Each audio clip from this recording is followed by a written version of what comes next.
روز 14 فеврал یک هیئت حکومتی ازبکستان به دهه خلق‌آباد ولایت جنوبی سرخاندریای این کشور سفر کرد تا ساکنانش را از آن آگاه کند که بعضی خانه‌های این دهه تخریب خواهند شد. طبق این نقشه آنها باید از این منزل‌ها بیرون شوند.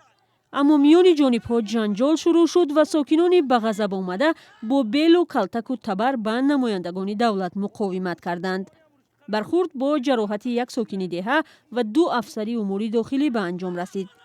طرف‌های یکی دیگری را مسئول زد و خورد می‌نامند. 6 کس به حبس گرفته شد.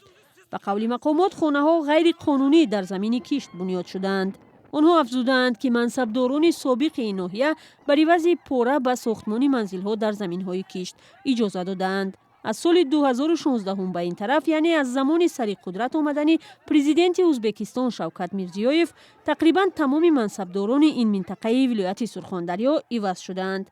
حکومت ازبکستان ابراز داشته است که فروش غیر قانونی زمین‌های کشت گسترده است و در سالهای 2018-2019 کمش 3244 حادثه استفاده غیر قانونی زمین به قید گرفته شده است.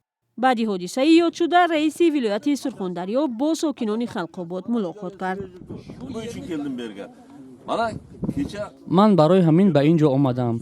دیدید که دیروز بعضی‌ها توسط شبکه‌های اجتماعی سنگ‌اندازی می‌کردند و بعضی‌ها در جای حادثه آدمان را مجروح کردند. نهادهای حفظ حقوق قضیه را تحقیق می‌کنند. افراد مسئول به طور جدی جزا خواهند گرفت. بابولوف تاکید کرد که تخریب منزل‌های غیرقانونی ادامه می‌یابد، ولی به ساکنان در جای دیگر زمین داده می‌شود.